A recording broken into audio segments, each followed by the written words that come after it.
Crossing Brooklyn Ferry by Walt Whitman, 1891–92. Flood tide below me, I see you face to face. Clouds of the west, sun there half an hour high, I see you also face to face. Crowds of men and women attired in the usual costumes, how curious you are to me. On the ferry boats, the hundreds and hundreds that cross, returning home, are more curious to me than you suppose. In you that shall cross from shore to shore years hence are more to me, and more in my meditations than you might suppose.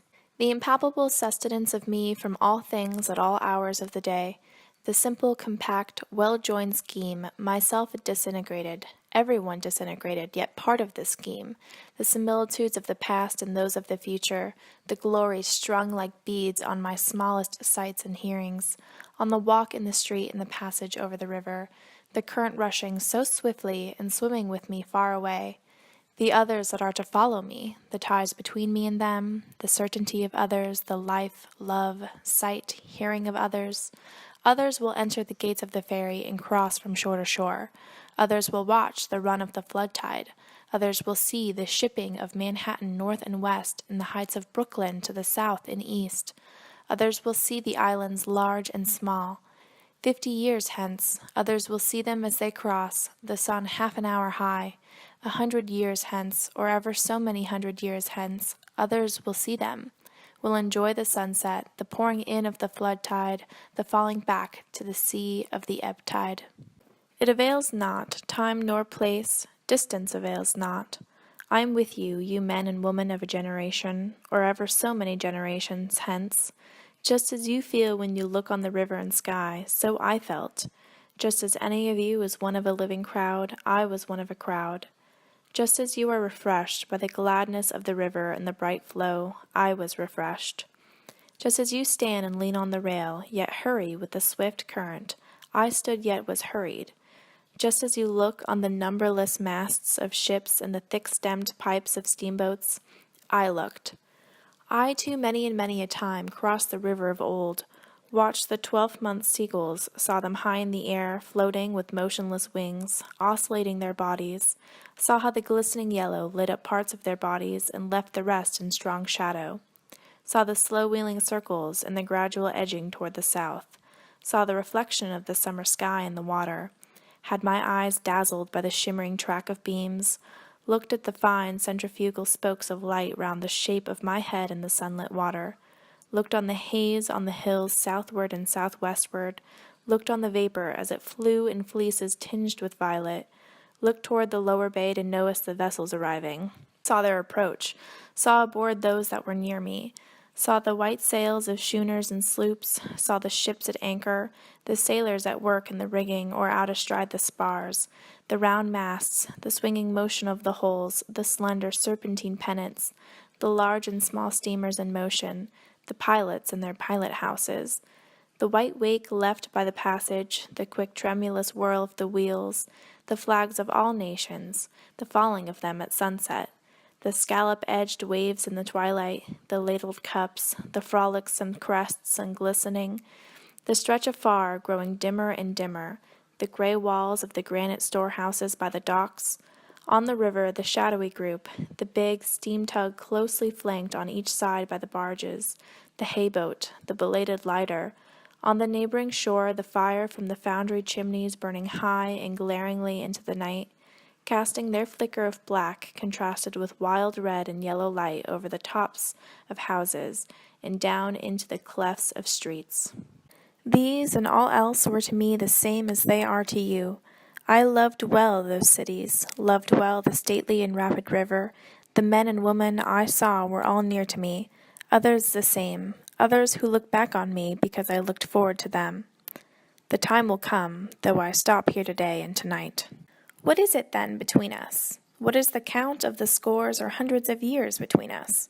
Whatever it is, it avails not. Distance avails not, and place avails not. I too lived, Brooklyn of ample hills was mine. I too walked the streets of Manhattan Island, and bathed in the waters around it. I too felt the curious abrupt questioning stir within me. In the day among crowds of people, sometimes they came upon me. In my walks home late at night, or as I lay in my bed, they came upon me.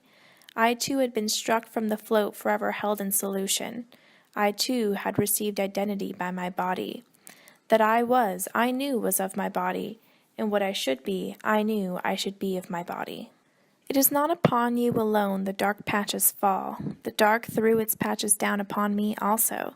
The best I had done seemed to me blank and suspicious. My great thoughts, as I supposed them, were they not in reality meager? Nor is it you alone who know what it is to be evil. I am he who knew what it was to be evil.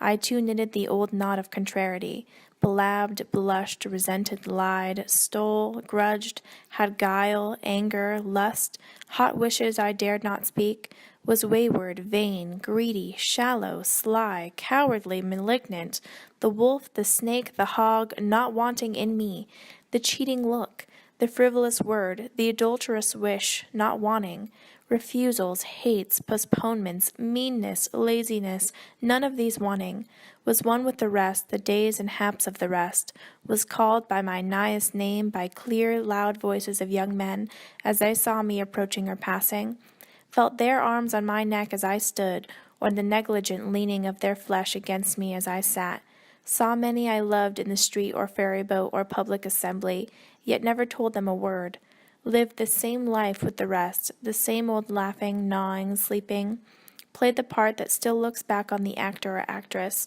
the same old role, the role that is what we make it, as great as we like, or as small as we like, or both great and small. Closer yet I approach you. What thought you have of me now? I had as much of you. I laid in my stores in advance. I considered long and seriously of you before you were born. Who was to know what should come home to me? Who knows but I am enjoying this? Who knows, for all the distance, but I am as good looking at you now, for all you cannot see me? Ah, what can ever be more stately and admirable to me than Masthead Manhattan? River and sunset and scallop-edged waves of flood tide, the seagulls of oscillating their bodies, the hayboat in the twilight and the belated lighter, what gods can exceed these that clasp me by the hand, and with voices I love call me promptly and loudly by my nighest name as I approach? What is more subtle than this which ties me to the woman or man that looks in my face, which fuses me into you now and pours my meaning into you? We understand then, do we not? What I promised without mentioning it, have you not accepted? What the study could not teach, what the preaching could not accomplish is accomplished, is it not? Flow on, river, flow with the flood tide and ebb with the ebb tide. Frolic on, crested and scallop-edged waves, gorgeous clouds of the sunset, drench with your splendor me or the men and women generations after me.